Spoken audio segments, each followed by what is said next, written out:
Okay. We ready? Well, they say curiosity kills the cat. But what if curiosity is the only thing that's keeping you alive? Oh my.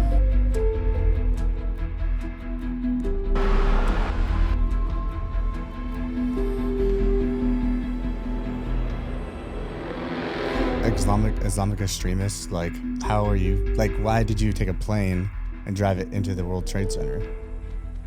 No one's attacking you. You just drove and killed 3,000 people and yourself by driving like kamikaze pilot in there. So that's a good question, yeah. This sends shiver down my spine when I say this, but I literally sat in front of a man who saw the face of death and hell. You wake up on Sunday morning, you're up till Friday, so 5.5 days, and you're getting surf tortured, boats on heads, logs, log PT, and you're just getting fucked with mentally, physically, and you just see guys ring out, like you're hearing it all week long. 9/11 wasn't just a piece of history for him. It was a deeply ingrained memory. Like, defending ourselves, or we're killing bad guys that deserve not to be on planet Earth.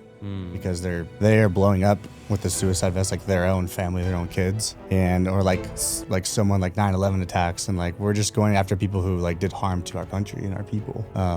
They're more of like putting roadside bombs, blowing people up for fun, you know. He's seen people drilling holes in brains. Oh man, I've been on a few podcasts. No one's ever asked me this. My mom, I texted her at 2 o'clock in the morning saying, I want to join the Navy. And also, his own house burned in front of his eyes while his mother and his sister are trapped inside the house. Went to San Diego to the Padres game, and my neighbor FaceTimes me, which he's never done. And I like look at my phone and I'm like, I just said fuck.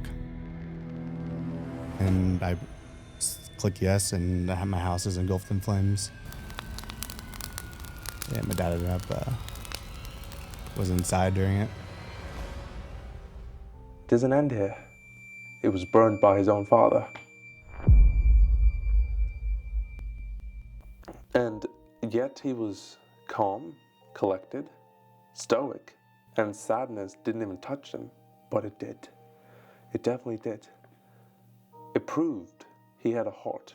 I'm sure he dealt with it. It's funny the way he described it. He said something along the lines of like, oh, we have a lot of trauma. We just put it up here, somewhere here, in the attic to deal with it later on in life. That stuff like after I got out of the military, actually. And it was like hard to like take all the boxes down and like deal with my sadness and like grieving. And it was like years in the it was like you sitting there for years. So that's how I deal with it. Most team guys deal with it that way too. Well, I hate to break it to you, well, if you have a comfort, you should leave. If you have entertainment, leave now. If you have as a motivation, nah, ain't gonna cut it, no. But if you are here for some raw, unfiltered truth, buckle up, go grab some popcorn, have a drink, because you don't want to miss a single second of what's about to come your way. Well, I call it confidential conversations. Is that a wrap? Right, I don't know if people are gonna be able to take this one, but I guess we'll find out.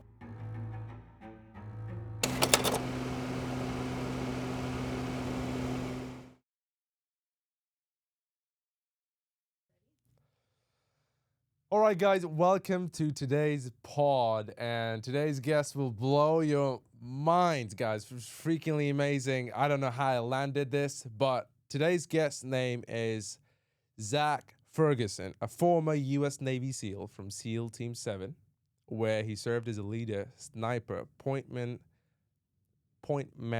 combatives instructor, and weapons ordnance specialist. He's deployed across Iraq, Yemen, Africa, and the UAE, leading and training at the highest level in combat operations.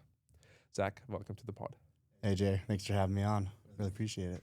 Thanks for coming by. So we'd love to know that as an ex-Navy SEAL, what can you carry on an everyday basis to protect yourself and your family? Well, I can show you, but if it's not allowed here, I carry a Crombit. It's a knife that you put your finger in a little ring. You can just point out if you have it. Yeah, right here, and you just whip it out of your pants, and then you got your self-defense tool here, and then Man's ready. Man's combat ready. I'm ready at always. And I carry Glock 19 in my appendix here. So those are the two things I carry every day. Can you carry something more aggressive? Are you allowed to? Like a bigger gun? Right. No, I mean, it needs to be a pistol that's concealable. Anything bigger than like a Glock 19 from me, my hands, it's going to be too bulky or printing off my shirt too much. Right. And is this something you can carry now that would surprise people, or that's about it? Maybe these. I'm just kidding. Good old. What's a piece of gear you wish you had on deployment? Oh, man. That's a really good question. I would say a weight room that's like you could put in a box and take it anywhere you go because we're always lifting weights. Can't always bring weights with us, so we're just doing push-ups, pull-ups. So a little box with some dumbbells and a barbell would be great. Tell us more about yourself. Like, what made you want to go into Navy SEAL? Like, what was that switch in your brain that you're like, I know it's going to be life or death, but I'm going to still do it? Yeah, that was a good question. So I never had any interest in the military. I always praised American warfighters to protect our country. So it wasn't until Boston bombings happened, my dad finished the marathon, and there's a picture of him crossing with this timestamp, and I see that every day growing up. And then I'm watching in 2013 with him sitting on our couch, and the terrorists blow up the little kids and the people at the finish line. Right. And that's what was like my calling. It was like, go protect your loved ones. And where were you at this point? I was 20 years old living with my parents in Yorba Linda, Orange County. And then I was trying to be an MMA fighter. I was an MMA fighter, but I was trying to go pro into the UFC. And then my whole life changed from that. Wow. And how was your experience? Like, what the steps you took to get into that? To get into the SEAL team, so you go to a recruiter's office. They usually try to like finagle you with like, do this job. And I just went in there. I'm like, I'm Zach. It's nice to meet you. I don't want to do anything but be a SEAL, so I don't want to hear you pitch nothing respectfully. And he's like, okay. And he was a little thrown off by like my assertiveness. Right. And so you have to do the PSD test, physical standard test, which is just push-ups, pull-ups, sit-ups, run. And you have to get like a high score because you're competing with everybody trying to do the same job. Is there a minimum? There's a minimum, but you're not going to get a contract with a minimum. Like how many did you do? It was like this swim, a 50 or a 500-meter swim, 7 minutes, 50 seconds, push-ups in 2 minutes, 102, pull-ups like 22, and then sit-ups was like 80, and then a mile and a half run was like 950 for me. So it took me about a year to like get those test scores to where they needed to be. So you trained for that? Like, so you went in and then you set a goal and then you went back and did all of that? Or were you already in shape? Because you told me, like you just said right now, like MMA and all of that. Yeah, so I was already in shape. I didn't know how to swim. Like, I knew how to like to tread water and not drown. But that'll be funny in a second. But I had to like learn how to do the combat side stroke, which is like the SEAL swim.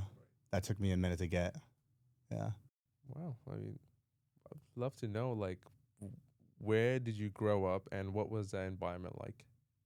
So I grew up in Orange County, California. My parents are from Charlestown and Cambridge, Massachusetts. They moved here in the 80s. I was born and raised my whole life in Orange County. Great childhood growing up. My dad was my baseball coach. My mom, just a rock star family and great loving brother and sisters. I have twin sisters and an older brother. Couldn't ask for a better childhood. Would you say Orange County has changed since the time you were a child? It doesn't seem that way because I went to the team. So San Diego, I was gone for like 8 years. And I came back and was like, oh, this is my hometown. Not much has changed. Awesome. Yeah. And then how many years did you serve in the military? I served for 6 years. Oh, wow. Yeah. So is there a unit before that you need to join and then you go to Navy SEAL, or it's just like straight recruitment? You used to have to like get a normal job in the Navy and then you'll get a contract to go. But now they have a spec war contract, which means I'm signing a guaranteed spot at Bud's training, which is basic underwater demolition and SEAL training. Right. So before I even went to boot camp, I knew I was gonna go straight to Bud's after boot camp. I see. Yeah. Were you like disciplined growing up? I was very disciplined. I was hard on myself. My dad taught me a lot of discipline, and my mom. Just wake up like 2-a-day workouts, no matter what. Don't feel sorry for yourself. Earn every like dollar you make. I wasn't being whipped or nothing, but very damn much disciplined. And how did you get into MMA and jiu-jitsu at such a young age? So I've always been fascinated with warrior culture, like Spartans, gladiators, freaking samurai, anyone who's like expert, elite at their craft, at protecting others. That was my whole mission set, was to protect others. That's why I'm a fighter. That's why I wanted to join the SEAL teams, to protect my country. Right. And what is the message you would give to young people watching this? Like, should they go in it? If not, why? If yes, then why? In the SEAL team specifically? If I try to convince them not to go, and if they're convinced they shouldn't, then they shouldn't go, because everyone under the blue sky is going to try to tell you you're not good enough for this. What's your background? Like, you don't belong here, dude. And don't listen to anyone. Like, if you want this goal, take it to the death, and you'll make it. That's it. And do you remember your first fight? Yeah, wow. I've never asked that question. Oh, that's funny. Yeah, I just had a flashback in my head. I was like 4th grade playing. Can I cuss on this podcast? Go for it. Smear the Queer, which for little listeners, if you have a soccer ball or the football, like, you're gonna get mauled by anybody who doesn't. So if you have the ball, you're gonna get like 20 people tackling you. And we were doing that on the playground. And then this dude was like kicking with his feet. And I was like, dude, stop. And I pushed him. And then he punched me and I punched him. And then I got suspended in like 4th grade.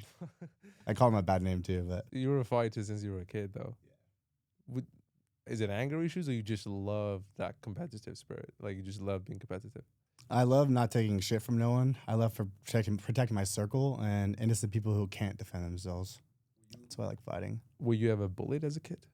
I was bullied, but I didn't take any shit. So the bullies quickly turned to, okay, he's small, but he's down to scrap, so maybe I should pick on someone else. Yeah.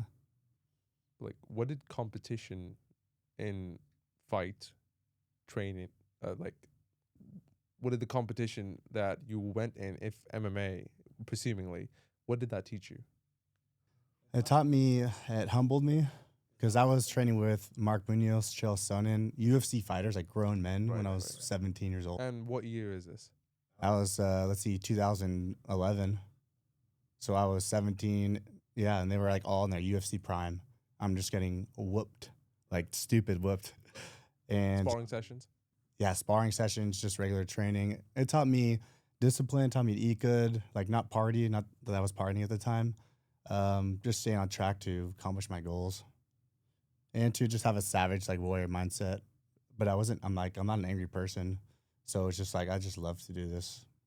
I love to have combat skills, like with and without guns.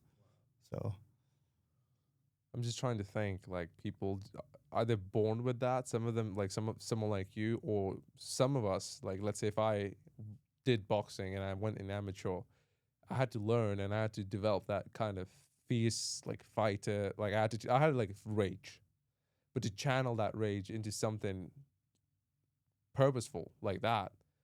I'd love to know, what was your parents' reaction when you decided to enlist into Navy? Oh, man. I've been on a few podcasts. No one's ever asked me this. Right. My mom, I texted her at 2 o'clock in the morning saying, I want to join the Navy. And she responded the next morning. She's like, oh my gosh, you could go on a boat and travel the world. And I'm like, yeah, totally. So I didn't lie to her, but I didn't was fully transparent. I was like, just don't Google what Bud's training is. She's like, okay. And I'm sure she did, but they're always supportive. They just didn't know much about it. Right. So they just went in it knowing everything will be, like, hopefully everything's fine on the other side. Yeah, until we'll get into it in a second, but once they did research it and there was some stuff on the news, they were probably scared shitless. Yeah, but they're happy that their son's doing what he loves, so very supportive. Talking about enlistment and your time in Navy SEAL, I'd love to know like what deployment or mission still plays in your head like a movie. Good question. I'd say my last deployment in Yemen. Not that anything happened there that's like stuck in my mind. It's more of like I had to leave early to attend to family stuff. We could get into in a bit. So I was battling like regret and did I make the right decision? Should I still be there? Like all these different emotions in my head. Was it going to Yemen or was it being in Navy SEAL? Like what regret you talking about? In deployment in Yemen. Yeah. Why is that? I was point man, lead sniper, so I had a big responsibility. Point man, I'm leading my guys on foot patrol or vehicle patrol, like looking at ISR to make sure the routes are clear with no bombs. And I had to give that spot to the number 2 point man and leave early. So I was thinking like it was difficult to be like if something happened and I left and someone died, that's on me. That's like my blood in my hands. So that took me a while to like God, nothing happened, but that was difficult. There was a movie from Bradley Martin. I don't know if you've seen that. He was a pointman sniper too. And were you like he was in a position in a movie where he had his finger on the trigger and there was a child and he was about to go and run and pick up an AK-47 and he's like, don't do it, don't do it, don't do it. And he's just like his hands are shivering while he's about to shoot that little 12-year-old boy. Picked the gun, he had to press the trigger. Has there ever been a moment like that in your life? Oh, Bradley Cooper? Yeah. Oh, Bradley Cooper in American Sniper movie? American Sniper, yeah. Luckily, no. Thank God, yeah. I can only imagine, like, he's doing his job and, like, how hard that is. And to protect your boys, it's like, what other choice do you have? As much as it, like, that sucks because the kid is just indoctrinated into, you know, doing bad things. Because the kid, he doesn't know what he's doing. Very moldable at that age. And what do they teach you about like minors who have been indoctrinated to go out and I guess defend themselves and defend their families? What they're told as a young age, they've been programmed a certain way. What do they train you in Navy SEAL on like stuff like that? I think the difference is that they're attacking with malicious intent. Right. Where we are like defending ourselves or we're killing bad guys that deserve not to be on planet Earth because they are blowing up with the suicide vest, like their own family, their own kids, and or like someone like 9/11 attacks, and like we're just going after people who like did harm to our country and our people. They're more of like putting roadside bombs on like roads. It's not necessarily defending, but they're just blowing people up for fun, you know. How can you say like for fun though? I'm actually curious. So not for fun. I misspoke. I'm saying like they hate Americans. Right, so they're putting roadside bombs, like knowing like we're driving this route, and like who are they defending? Like we're not going to your guys' house, we're going this way, and they're just putting roadside bombs.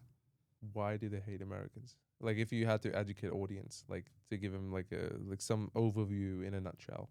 Just the Islamic extremists, like that's a good question to ask one of them because I'm like, how are you? Like, why did you take a plane and drive it into the World Trade Center? No one's attacking you. You just drove and killed 3,000 people and yourself by driving like kamikaze pilot in there. So that's a good question, yeah. I'd love to know, like, because I'm sure like boys, they talk shit, you know, they get along because you taking your boy in war and like now if something happens to him, his blood's on your hands. I'm sure you guys bond doing different activities, working out together, talking shit, you know, having fun, whatever. But I'd love to know, like, what do other people in Navy SEAL think about these Islamic extremists? So my number one job, like while we're on SEAL deployment, is I'm protecting you. You're my SEAL teammate. My job is to protect you. Your life is more important than me. So like, you have guys like Mikey Mansour who jumped on a grenade and saved 4 of his teammates. Right. We're there to like protect our team. Right. And we are witnessing like evil firsthand. Like people like shootings, people in the streets are beheading someone, you know, so it's like, are they good people doing that? Maybe you should just take them to jail. Or you're like raping your own family members. That's wrong in every way, shape, and form. And that happens. That happens. Yeah, absolutely. Has it ever happened and you've witnessed that I've never while in witnessed it. deployment? No. Luckily, no, yeah. Yeah. What's the craziest story someone has told you in Navy SEAL about malicious activities like that? I mean, I think it was Ramadi when it was in the Chris Kyle movie, where they're like taking a drill and like drilling the guy's head while he's alive, and like shaming him in front of everyone, you know. So it's just acts of terror and acts of like evil humans like doing terrible things to other people, or like rocking them to death with stones while they can't move. Or when ISIS was like going on a rampage and they were putting out those videos online of they were giving little kids like pistols and they were tying up like innocent people to like chained to a wall, and they were doing room clearing, and they were shooting guys that were tied up, you know, like these are like 12-year-old boys that don't know what they're doing. They're just being told to do this and it's normal to them now. So That kind of sent shivers down my spine. yeah. Like, really? And did you ever get into psychological factor of it? Like, if I was in that position, I'd love to know what they're thinking. Like, why though? Like, what's the what are they what dream are they selling to these young miners who don't even know how to wipe their own shit, and they're telling them to go pick up AK-47s and all the weapons and go have and create violence? And like, did you ever question that? I couldn't make sense of it. So like it's just they're extremists. Like their ideology is to do this, and they think it's normal. I think it's right. It's like their like Allah's purpose for them is to do these things. And I'm like, I don't understand it, nor will I ever. I think it's wrong. I think you could ask most people and they'd be like, that's wrong. You shouldn't do that. Right. You shouldn't shoot an RPG at someone sitting on their knees and blowing their head off. Like, why are you doing that? You know, if you're defending yourself, then by all means, but not like that. And then putting it online, like mocking people. So the reason Navy SEAL team is deployed into these countries is because these countries have malicious intent for America, and to protect your sovereignty, you guys go there and take care of the business. Or is there something more to that?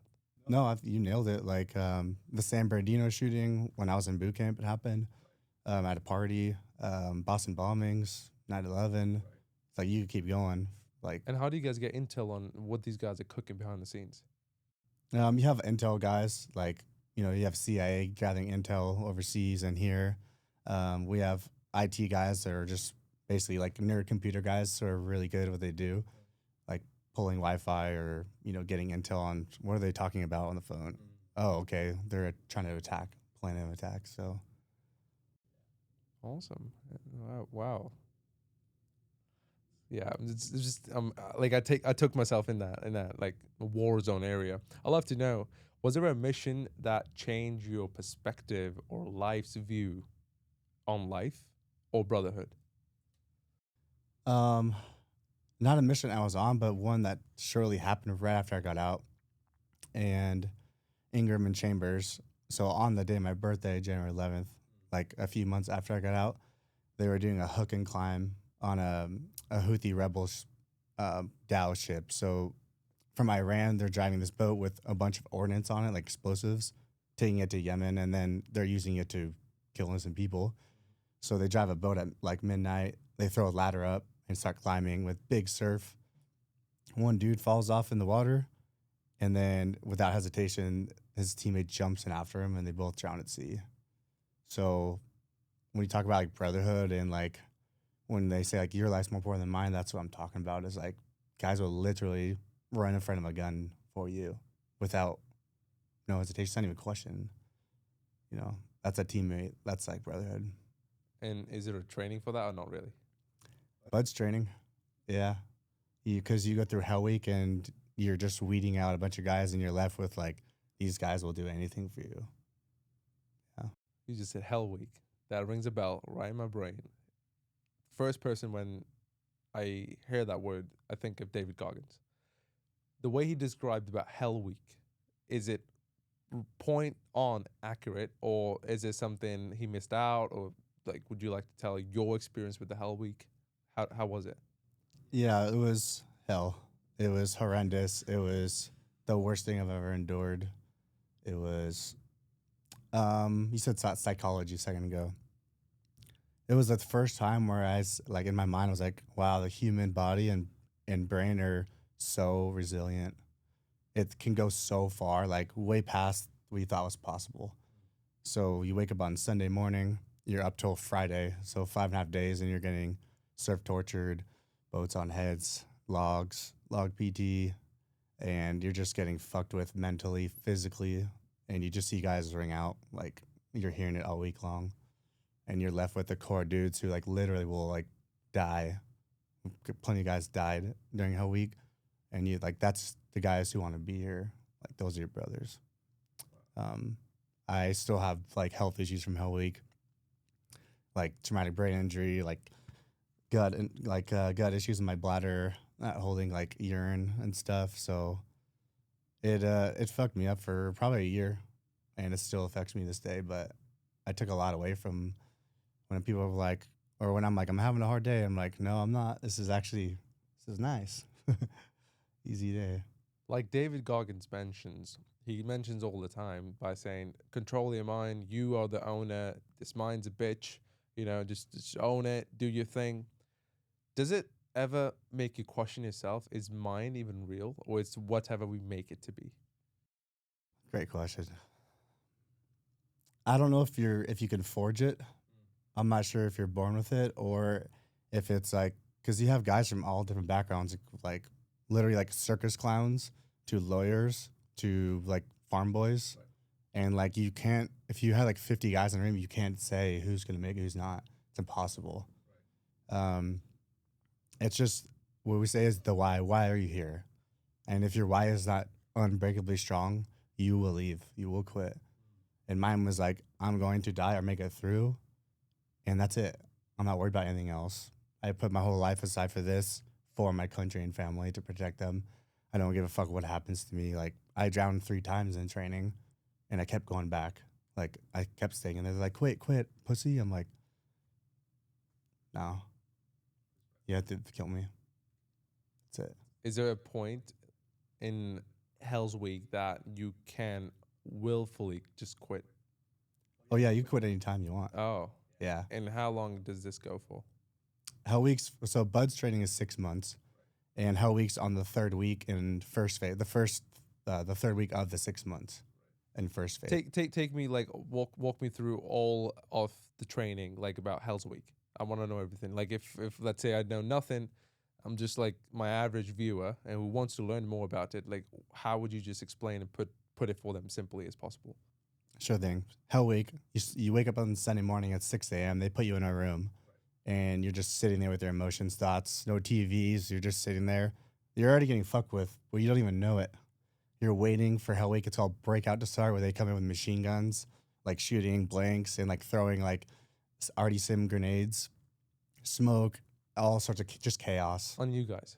Yes, on us. So we waited for like 9 hours in this room, waiting, twiddling your thumbs, like, when is this gonna happen? And you have guys already ringing out. And that's the first day. This is the first like hour. This first like half day. Right. You're waiting, and then they come in with the machine guns, and you immediately hit the surf zone, and you're just wet, cold, sandy the entire time, bear crawling, and I think we did surf torture first. It was like it felt like it was for 5 hours, and just linked arms with your buddies. The cold water. There's a saying, cold water, it makes cowards of us all, and it's very true. Like cold water. When you're cold, you don't want to do nothing but get warm and dry. When you're like hungry, you just want food. When you're drowning and underwater, you don't think about anything but I need oxygen. So when you're cold, like it's crazy hard to explain what surf torture is. It's like, it's torture. Just for the reference, if you had to put a number on the temperature you guys was going through, what would it be? So we actually took water temps like every time, and it was like it got down to like 53 degrees, and what 53 Fahrenheit, right? Fahrenheit. Yeah. So that's like for international people, I think that's about like 25 -25 degrees Celsius, which is. And you don't know how long you're going to be in there. You don't have a watch. It's 2 o'clock in the morning, and you're just sitting there like, when are we going to get up? And you just like, oh, it's probably pretty soon. And then it doesn't come, and you're like, and then your mind starts to fuck with you. Like, why am I here? Why am I sitting in cold water in the Pacific Ocean in San Diego, suffering? Oh, I already know why. Because I'm gonna die or make it through. Well, that thought's gone. You know. So basically, I, I think I might have gotten the gist of it. So it's basically for you to endure, torture yourself to the point now it's just you and your mind. Yeah. And now you're having one-on-one conversations. Otherwise, like right now, you're comfortable. We're sitting in a leather chair, talking beautifully, whatever. It's not you guys are not that intimate. Like you don't have that much control over it, and you can't expose your vulnerabilities to your mind and to yourself. But when you're being tortured, now all you have is your mind because your body's gone.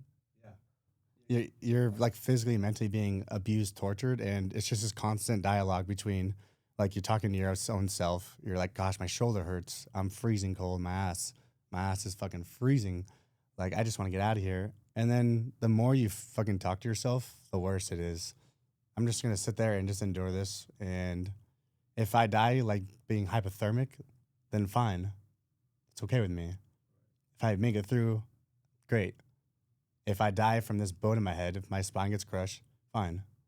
I don't care. What happens is I'm making it or I'm dying. That was, for me, there was two options. There wasn't any other thing. No girlfriend to go back to at the time. There wasn't a second job I had. I wasn't going to do anything else. And I was like, I'm completely 100% okay with that. And So you had nothing to lose but everything to gain. yes. And it was a very sick mental state to be in. And it's hard to elaborate like where my mind was. But it's just like, it's simple in my mind, dying or making it. And I'm smiling because I'm like, it was that easy. Like, that was that simple, not easy, simple. Yeah. Do you want an apple or orange? Very easy, very simple. Tell us something funny and ridiculous from your deployment. I have a really fun one from Bud's training. Can I share that? So surf torture in San Diego, the Tijuana sewage runs off into where we're getting surf tortured. So we're getting surf tortured in shit water.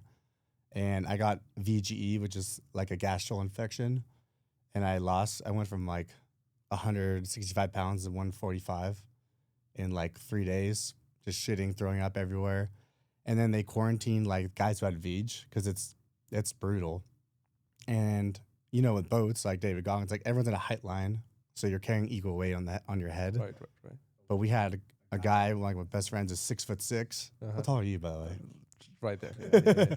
6'6". Right. We had a guy, which is funny, 4'11". Me, so like I couldn't carry the weight because everyone's in this quarantine boats, and I was like laughing. I'm like, I won't say his name. Let's call him like Timmy. Timmy, I'm really sorry I can't help you. And he's like laughing on how like brutally, like, we're just quarantined. There's a bunch of like, there's a midget and there's a fucking giant. And we literally laughed about it, and it helped us like get through to that. And all those guys made it through Hell Week, I think, because they found comedy in chaos. They found something to laugh about. Yeah, I think it only comes if you like sweat and shed blood together. That's sort of like, I'm sure you've seen the movie 300. Yeah, I love 300. So I'm sure I'm getting the same vibe from you, like what you went through. That's awesome. What's a wild or dark story you've never shared publicly until now?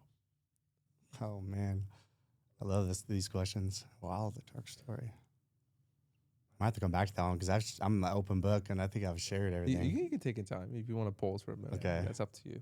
Wild or dark story. Give you anything. Yeah. Usually.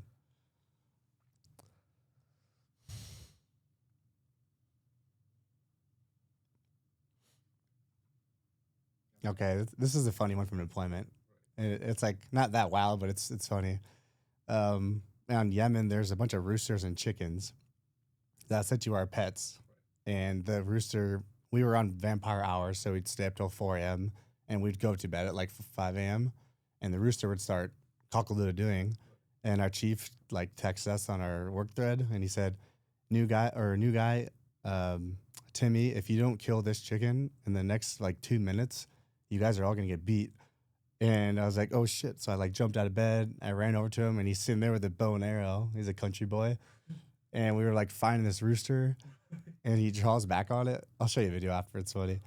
And then we shoot him, and the chicken air goes through it, and then he's like making a bunch of noises, and then it's silence after that. But it was so funny. We had to like find this rooster, Right. and he was like running from us, Right. and he shot him with a bow and arrow because he was making so much damn noise. We couldn't sleep. Well, I want to know what your chief? You said Yeah. texted. What does the beating look like? The beating? Like he's like, Um, are you allowed to talk about that publicly? yeah, I could dance. I could dance to it, like around it. Whether it's like doing a shit ton of burpees, or maybe like they surf torture you, or if you like literally beating, like go in the fight gym and with the older guys, and you're gonna see what's up. Luckily, I was a fighter, so like I had to be the person once to kick a guy out of our platoon because he sucked badly, and so a guy said to go to the fight gym, and we just locked the doors and just me and him, and then I'm like, you're out of the platoon, and then never saw him again.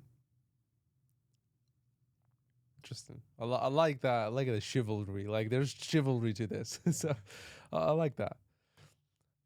But now we'll move on to like I would love to know about your experience in it, your brotherhood, like, because I really want to tap more into it. What separates a great SEAL leader from a bad one? Communication and understanding, and not telling people to do all the time. It's more of like, hey guys, this is the mission. What do you guys think about how we get it done? You're bringing them, and you're also like you're like big brothering them into being a leader themselves.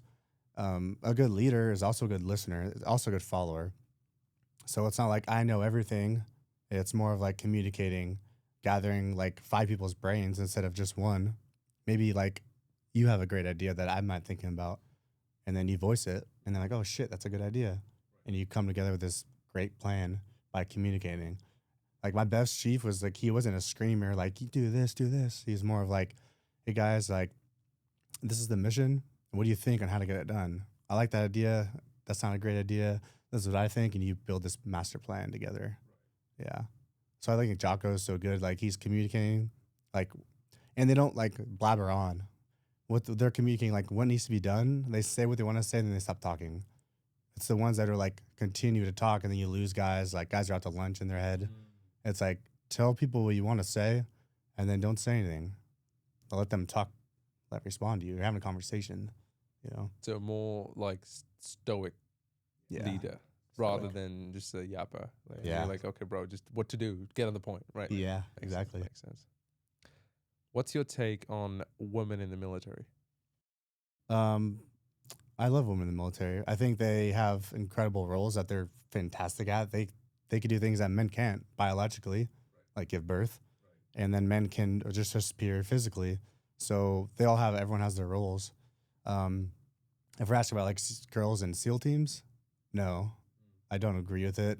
For a few things, there's a reason why there's not one, because of training and the brotherhood and hazing, and we're not going to lower our standards. I think that like the Rangers like lowering their standards a little bit for a woman to get through, but our standards are here and they don't change.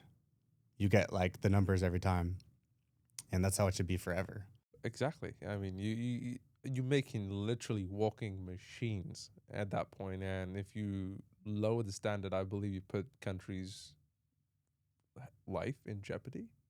Which, as like a person who wasn't born in America, looking from the outside, I want America to be strong, and I want them to be the best at everything they do, weapons, so on and so forth. And I agree with that.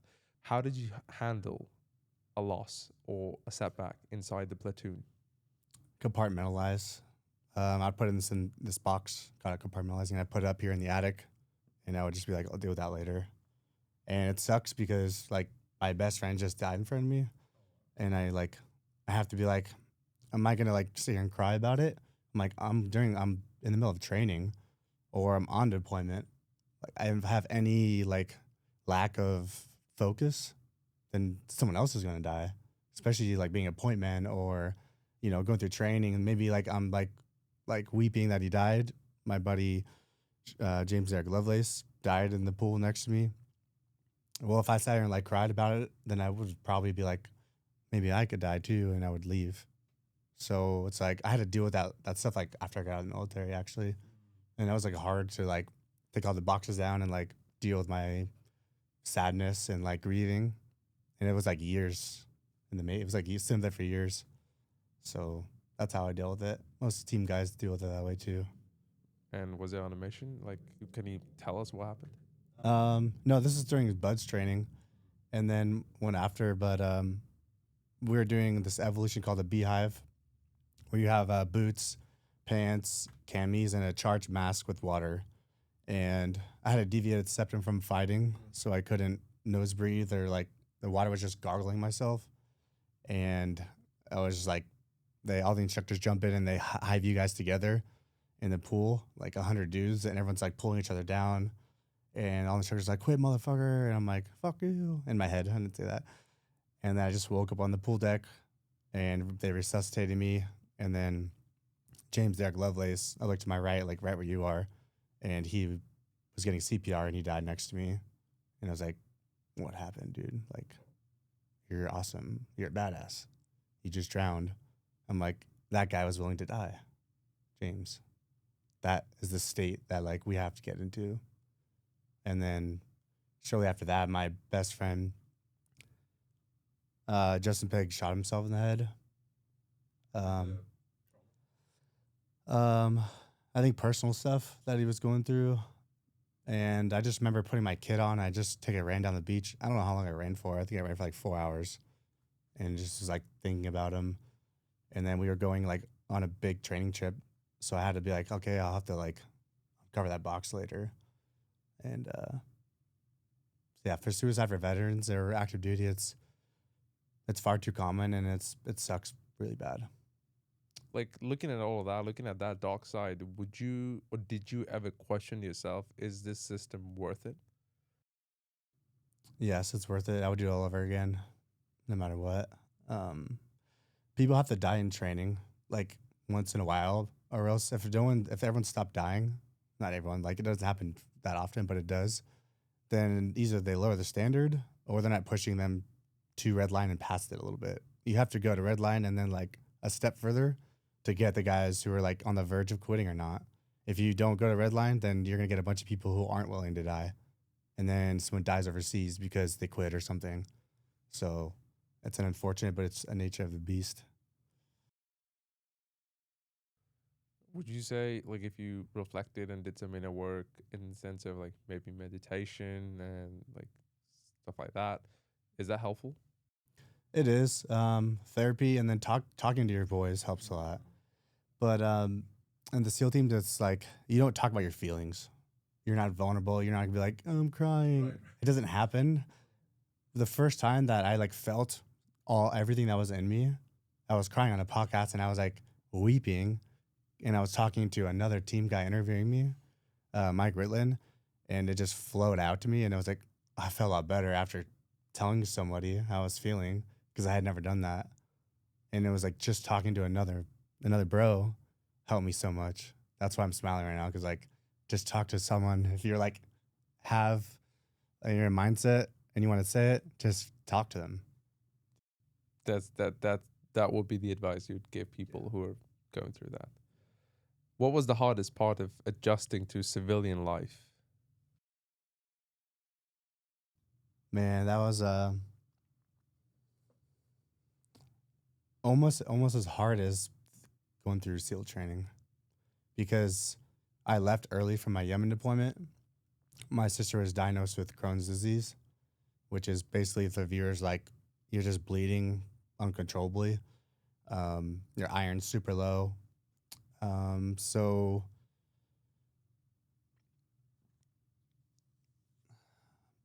my dad's been like on and off of like being a drug addict his whole life.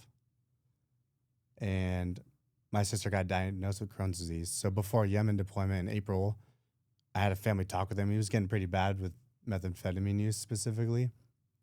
And I said, Dad, if I have to come back and like save you from your addiction and my sister, who you're like caring for, it's now me, her, and my mom living together. I'm gonna resent you forever. When on deployment, my neighbor texts me saying, my sister's text me saying, your dad's getting really bad. Can you come home? And I'm like, that's asking a lot for me to come home. And then I sat with it for a while. And my neighbor texted me. And he's like, I went over to your dad's house and he found his sister in a pool of her own blood in the bathtub with no pulse. Sorry to hear that. She's alive. Right. But my dad had to carry her, like, bloody daughter to an ambulance. Right. And so I went home early and didn't tell him and just showed up to the house. And he was on a 5-day meth bender talking to shadow people. And my sister's back in the hospital, and I moved them out to a hotel room, my mom and my sister. And then I had to get out of the Navy because I'm like, my sister's dying. My dad's like about to kill us. So my gut told me like something bad is going to happen. Went to San Diego to the Padres game, and my neighbor FaceTimes me, which he's never done. And I like look at my phone and I'm like, I just said fuck. And I click yes, and my house is engulfed in flames. Yeah, my dad ended up was inside during it. And so I had a hard transition. My dad's alive. He went to jail for felony arson for a bit of time. So I had to leave deployment early, and now I'm a civilian in 30 days. So the transition was like, I have no job. Like, my dad almost killed my mom and sister. He needs to go to rehab. He needs to get help. My sister needs help. So that's why I got out early. And my transition was brutal. My purpose was gone. I had no brotherhood anymore. My family's losing it. Everyone abandoned my dad, except for me. I was like, I got your fucking back. Even like through all that. So it was hard. To answer your question, it was fucking hard as shit. Yeah. Well, you got me. Hit me up anytime, bro. If you need to talk to someone, man, Thank I'm you. here for I you. appreciate that. Yeah, bro. Seriously. Nah, man. Like, I don't think like my people from my generation would have gone through that or even imagined that. Like, it's so like what? And people, you fucking guys are crying about problems. Fuck you guys. Let's say that again, please. Especially this generation. Like, yeah, bro. You know, like 20-year-olds, the young 20s. And this is kind of. Can I say something on that topic? Go for it. It's like, I'm not comparing like what I've been through to other people. My trauma is not different than yours. It's not greater or less. It's your trauma. It's my trauma. We need to heal from it. And then you have trauma, and then you have things you're bitching about, like my shoes are dirty, or like the Uber's taking 10 more minutes. And I'm like, shut the fuck up. I'm gonna smack you in your mouth. Like, you guys need to grab your nutsack, go lift weights, be a man, protector, and provider, and quit bitching. Stop bitching. So yeah, someone needs to like, you know, one's like telling them, and one like if you have I don't know if you had an older brother, but I had an older brother, and when I used to bitch and moan and cry a lot, like just for out of no reason as a kid, everyone does. Like he just pick me up and strangle me against the wall. Says, motherfucker, like what the fuck? Shut the fuck. And then I'm like, okay, that kind of set me. And I think like some men, when shit hits the fan and they are completely, they need to be in check. Someone needs to be, not like that, but you know what I mean. Yeah, mentorship. Like, hey, sit the fuck down. Like, what are your problems? And then I try to give people perspective. So, like, your life's bad. You keep complaining. Do you know that this happened? And this happened? And, like, the people are doing through this. Like, cancer patients. Mm-hmm. You're, like, on deathbed and you're complaining about this. And I'm like, just think about that. You know, change your mindset a little bit. Wow, that was really heavy. So we're gonna go on to a little lighter things, you know. But I appreciate you for sharing that, because I mean, you also need a lot of courage to bring that out of yourself. Because as you said, attic, everyone has that dark closet, you know, ghosts in the closets, and we never address those. We just think life's fine, and we keep going on, and then slowly that closet keeps on stinking, and then someday it comes out and it pours out. Worse than ever, you know. Or you put too many boxes up there and your attic's full, and then you don't deal with it, and then it comes shattering on you. And like you need to deal with them, or else like you're gonna blow up so bad that something bad is gonna happen, like really bad. So, Well, walk us through, what does your morning routine looks like? so I teach at our the DSG Training Center in Beverly Hills, and I teach 7 a.m. jiu-jitsu, 8 a.m. striking. So I'm up at like 5:30 or so, have coffee, read like a daily like Bible prayer app. I like to listen to music on the way there. I try to stay off social media for like the first couple hours of the day, and just be like, what am I teaching the guys today or gals? Like giving back like everything I've learned in a purposeful way. Like I'm not showing up to the class and be like, oh, we'll just do this today. I'm like, what does like Alex need to work on? What does Andrew need to work on? Like I'm gonna cater specifically to them, to what they're trying to get better at. And I find like great like joy in like transferring my knowledge to them for them to be better protectors, better providers, better husbands, sons, girlfriends, anyone who's there. And then I'll get my workout in after. And then that's like the first, like, and before noon, that's what I do. Awesome. Would you say your training is harder compared to back in the day when you were in Navy SEAL? My training, like MMA training? Yeah, MMA training, because you've been like workouts, life, so on and so forth. No, it's not hard. I worked out not harder there. It's just different. It was like putting on a bunch of kit and like machine gun with radios and a rucksack and like humping miles or in like the desert. Now it's like lift heavy weights for an hour or like go for a run, or it's for me, it's do a lot of jiu-jitsu rounds. So I wouldn't say it's easier or harder. It's just different. Yeah. But I'm still getting to the place where I'm physically exhausted, mentally exhausted, because there's no other way to do it. Yeah, like car workouts. Right. Is that what also helps you sleep, like have a good sleep at nighttime too, like completely physical exhaustion? Yes, for me, it's my mental exhaustion. My body could be just wiped, but my mind is like always going. So I have to. I'm still learning how to quiet the mind down a little bit. Like get off blue light, stop watching TV a bit before, cut off caffeine before like 4 or 5 p.m. and like having a slow like taper down to bedtime. Before it was like I'm like sitting in bed trying to sleep 3 a.m. I'm like, fuck. What habits do you think from Navy SEALs still serve you? Just suffer daily, and that word could mean different things. It's just put yourself through the grind every day, regardless of what your grind is. If it's an entrepreneur or like a gym owner, you need to like have goals every day. Your days, you shouldn't be like, I accomplished all my goals. Like you should have a plate stack of goals every day that you never finish. Because if you have no more goals in life, what are we doing here? There's always something to achieve. Would you say that's a bit of a forced perspective? Because there are two sorts of people, maybe more, but like two that I see. It's either you in the flow state, like when you, let's say, MMA training and you shadow boxing and stuff. There's a flow state you get into, like everything happens so naturally. You're not exhausted, breathing's on point, everything's quick, you're snapping back, so on and so forth. And then the other state's forced state, where you're pushing and you're like, and you're like making extra noise.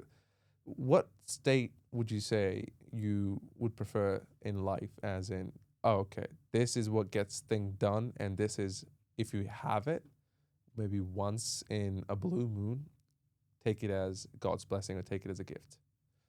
I think, excuse me, to get to a flow state, you like mastered your craft, or you're like in the process of mastering it. When I'm doing jiu-jitsu, like competition, my mind is like, it is silent. It's like one of the only places on the mats competition where I don't think about what move I'm doing. I'll hit like guillotine or a submission I've never even practiced. It's just because I'm master at jiu-jitsu. Maybe like if I was doing like judo or something, I'm not a master at judo, so I'm like grinding the grind of repetitions. But when you're like master your craft, like shooting, I'm not thinking about anything. I'm just like, I do this every day, all day. And I'm just like a flow state, and it's nice. You're just like groovy, and you're not like barking and like being cocky. You're just like silent killer, just chilling. That's what I was gonna get at too. Like Are there any lessons from combat that you apply daily? Um, I would say like situational awareness is huge, especially in Los Angeles. I mean, just in life in general. I'm not paranoid, like looking at everyone, but I'm aware of that there's evil people, that there's people that want to do harm to others, or like I may have pissed someone off, like overseas, and like there are people here. I just have the means to like defend myself and my family and loved ones. So situational awareness is like the biggest thing. What's that one mental skill you love to give out to the people, civilians, from Team SEALs? It's discipline, not only physically but mentally. I'm not a special person. I wasn't born like Captain America. I'm like You for sure look the part. yeah. Thank you. I basically like it's just day in day out discipline. The workouts that you don't want to do are the workouts to do, and you may overtrain yourself, but we're not overtraining your body is good. Like David Goggins, you're callousing your mind. So, like, should I run today? Probably not. I have no my knees are shot or I have like shin splints. But if I push like during this workout and do it anyway, you like reach a new level of mental toughness.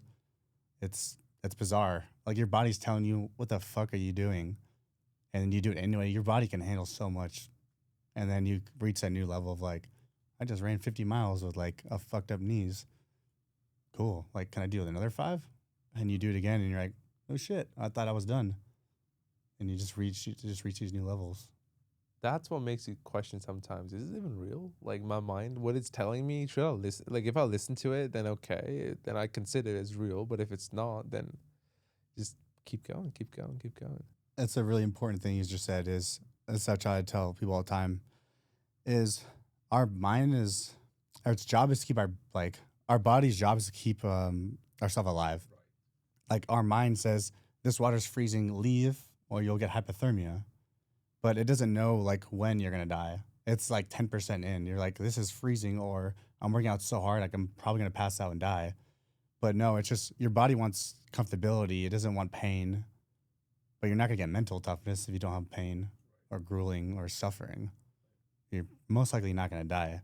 Like how many people die from workouts? I can't even name one off the top of my head. It's just like your body is so fucking capable of extreme torment. You know. How many miles did you run in a day? Like the most? I would say it wasn't the amount of miles. It was what I was wearing. It was like night vision goggles, helmet. I was wearing 100 pounds of gear, and we were doing a ruck run. How much you weigh right now? 14 miles. I'm 180 right now. Okay. I was 160 then. So it's 260 pounds on a Yeah. 160 guy. Okay. And it was running 14 miles. It was a tested run, and you do it a certain amount of time, and it was 110 degrees outside. So that was like, it was not that long, 14 miles, but it was horrifically grueling. I mean, you just bump the intensity up. It's kind of the same. Yeah. It's like, would you do like a 5-pound dumbbell 1,000 times, or would you go for 100-pound for like 10? Yeah, exactly. So that makes sense. You're reaching failure either way, Right. reaching fatigue either way. Just one takes longer, one's shorter. One shorter. So we'll go into a little rapid fire round, and it's maybe I'll give you like 2 choices. You just got to pick one, whatever resonates with you. So, would you prefer coffee, pre-workout, or nothing before training? You're gonna do this to me right now? Before training? Coffee. I would say in the past it was pre-workout, but coffee now. So most guys in military go for pre-workouts. It doesn't make you crash. I think that's a good, wise choice to do the 2. We should just dry scoop too. Just powder. The and just some OG water. way. Yeah, that's what it is. Would you prefer morning training or night training? I'm a night training guy. I don't know why I got that feeling from you. Like morning, just a guess. Well, why is that? Why night? I think because growing up, I was always lifting after school. After wrestling, it was like 7 p.m. And that was like my routine. And yeah. Favorite weapon system you have ever used? The The Mark 13 300 Win Mag sniper rifle. Mm. Yeah, big round, very accurate, nice scope. If you had to put a price on that, How much is it? How much is it? The scope by itself is $5,000, and then you put on like a thermal. The thermal that we were using was 65,000, and then you have the rifle itself was like another 5,000. okay, so like at least about $80,000 of gear, like just the gun. Just the gun, yeah. How much would you say your whole gear costs as a point man? Oh man, everything in total, I would say like, yeah, like 150,000 between like an M4 with all it's the attachments that are expensive. But the thermal on the sniper is 65,000 by itself. Body armor, magazines, ammo, the helmet, night vision goggles. Night vision's 14,000. It adds up quick. Yeah. What's the purpose of thermal vision? Thermal is like, so you have infrared. So if it's like the sun's down, I can see people that they can't see me. Thermal is like I'm getting heat signatures and like outlines of people. So I could see people really far away that I can't see under night vision, but I could see their body signature, their heat. Yeah. Favorite quote or motto that you live by? Nobody's coming to save you. You have to learn how to save yourself. And I'm not sure who said it or if anybody said it at all. Either I was thinking of it or maybe I mashed two quotes together. But I bet that's my motto is like, and us at Defense Strategy Group is no one's coming to save you. You have to learn how to save yourself. Like you have a problem, like no one's going to come and be able to fix all your problems for you. You have to like deal with the shit on your own, ask for help. Like you're your own savior, Yeah. That's deep. And I have another one. Go for it. I think Fernando Fauci, where's his name? I might be paraphrasing, but the most powerful weapon on earth is the human soul set on fire. Wow. Wait. Oh. Yeah. Okay. The most powerful weapon on earth is the human soul set on fire. You could accomplish anything. You're set on fire. Your soul's set on fire. That's the most powerful weapon in the world. Wow. I might steal that one. Yeah. I might steal I that didn't say one. it. Might steal that one Yeah. for sure. One day from your SEAL career, you'd live again. One day I would live again. Or maybe one phase. I would say finishing Hell Week, when we secured Hell Week and we saw the instructors with the American flag saying Hell Week secured, looking around at all the boys like these guys are what SEALs are. Unbreakable, crazy, psychotic people that like want to do good. I love it. And what's the piece of advice you'd give to a young 20-year-old watching this who wants to be the next SEAL? Make sure you know why you're doing it. What's your why behind it? If it's self-induced, like selfish, you're going to quit. It has to be bigger than yourself. Like I didn't want to be a Navy SEAL for me to be like, yeah, look at me. It's more of like, I want to protect the people I love. So have a why and then like drive it in your skull on like be a protector and be with a brotherhood and like contribute to the brotherhood. Yeah. Wow. Why do you think a man performs better in the circumstances when he knows something else, something bigger is on the line than himself, and then the whole aura changes? Good question. Greater love has no one than this than to give his life for his friends. John 15:13. It's in the Bible. So that was like my main verse growing up and still is. When you like really feel in your heart and soul, like your life is more important than mine. It hits different than like I'm selfish, self-centered, like self goals. All my goals I have are for others, to teach other people what I've learned. And it's very fulfilling. And you're like, I don't want to let them down. That's deep. So, what do you want people to take away from your story?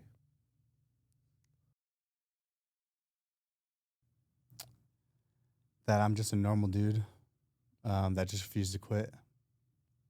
you can endure anything in your life, hardship, trauma, loss. Um, the earth's gonna beat you down. The planet's gonna beat you to your knees to see if you quit. And most people fold like a lawn chair. I'm only like here today just because I didn't quit. Like I wasn't born I wasn't born anything special. Just don't quit. Have like an unbreakable mindset. And do you think it's either you're something born with or you can also build it? Then you can build it. Like I was probably born in this world like a little crazy in the head. But it was just years of discipline. It was working out. It was helping other people, like having a routine every day since I was 3. I've been in sports. I was 3 and did 2 days until present day. Build discipline. Yeah. What's next for you in terms of goals, training, projects? So right now, Defense Strategy Group, we're taking what we've learned in the military and giving it to civilians. So it could be a single soccer mom who lives in Los Angeles, who just got her purse stolen. Like, okay, like how do you defend your kids? Well, there's an ultimate equalizer, which is a gun. Get your concealed carry license. Get some training on how to protect your family, friends, and your home.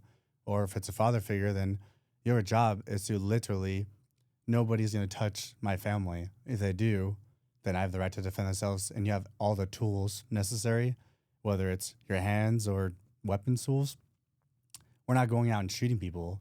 We're literally just protecting our tribe. So my goal is, and it's fulfilled every day, is teaching people martial arts. And lately it's been kids class, teaching kids jiu-jitsu and watching their confidence grow. They're being bullied at school. Now they're walking a little straighter, a little posture's better. Mm-hmm. They're smiling. They're not sad. Right. They have confidence that grows every day. It's very fulfilling to watch. That's my purpose, is to give back, share my story, give perspective on what I've been through. Maybe they're not alone in this fight. People watching, I've been through some stuff, so have you. You can get through it. Don't quit. And keep serving other people. Be of service to others every day. Awesome. Well, where can people find you or train with you? So Instagram at Zack Ferg, ZACKKFERG. And then Defense Strategies Group is me and Mike O'Dowd's company. DefenseStrategies.us. You could come book some training, private training, public courses, or our gym in Beverly Hills, DSG Training Center. Come take a jiu-jitsu class, kids class, and come train with us. Awesome. And what's that one question that you wish people would ask you and they haven't yet? Are you okay? Whoa, that's such a simple question, and yet people, you're right. Bro, okay, I'll tell you from a civilian point of view, you're tough motherfucker, SEAL, this. You're still a human.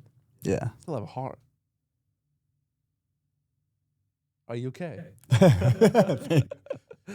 I'm getting okay. Yeah. If you had to put a the rate you're working on in a journey and on yourself and coming back to civilian life, how long would you think it would take you to at least be close to normal? I would say in the next year. And I've been out for 4 years. So it's been a journey to get to about to be okay, getting to okay. Yeah. Just from everything piling on and dealing with a bunch of stuff. There was a lot of times where I'm the bottom pit. And I'm that's my job. I should have been I need help, guys. I think that's where I'm so vulnerable and tell my story. But when someone asks, am I okay? I'm no one asked me. Very few. And then I open up actually, I'm not. Or actually, maybe I just turtle up and say, yeah, I'm fine when I'm not fine. Right. I mean, as that's what we're told to say. Don't express your emotions. Keep it to yourself. And once you finally build, let's say, you had a brotherhood back in the SEAL, you can open up to them and you're fine. You're all right, you'll troll me, you'll call me a bitch, whatever, I'll take that. But now you're out trying to build that brotherhood. It can be a hard transition. I'd love to know, what do you think, or what advice or suggestions you would give out to the system to do more for people like you who come out in the military, from Team SEALs? Like, what initiative or actions that could be taken for improved mental health? I think like some sort of like brotherhood, like the SEAL Future Foundation, like we get SEALs together, veterans or active duty, and they come and hang out together. Because some guys don't have the brotherhood anymore. Say they're a civilian. We throw events all the time and everyone just gets together. And like I said before, just talking to people who like think like you do, it helps a lot. So just talking to people, because when you're isolated alone, it's scary, it's dark, it's not fun. You're like in the depths of hell. So like foundations like that is a really good avenue for people to, but like the system should like push that more, I think, or give more awareness to it. Yeah. One last question. If this was your last interview ever and you had 60 seconds to leave a message for the world, what would you say and why? Be grateful for everything in your life, everyone in your life. Every person that you come across, you can learn from, good or bad. You can learn from anyone in like the grocery store or on deployment. Be humble, ask for help others, give perspective. Don't be afraid to share your story, to open up to someone. Don't bottle it in and drown yourself like I used to. Take the big leap of faith when something seems scary but you want to do it. Literally rip your shirt off and jump into that deep end. Like that's where goals and dreams transpire, is jumping into the darkness of the unknown. If your dreams scare you, good. That means they're big. Jump into that. Fucking get some. Awesome. Thank you so much for coming on this pod, Zach. I appreciate you So coming much. out. I think people needed to hear the story, and I believe the path you're headed to is awesome. And I'd really vouch for people to have you on their shows and like do seminars and like talk about mental health, talk about motivation, more importantly, discipline that you can apply into your lives. And I believe that today's world needs it more than ever before. Absolutely. Right. Yeah. So thank you guys for watching this podcast. Please go down and check out Zach's social. Find him, drop him a follow, and yeah, help your boy out too. You know, we're putting out, it's probably the nicest studio I've ever rent out in LA, and I'm happy with this investment. But other than that, go like, comment, share this video, and live your life. Take care. See ya. Thank you so much.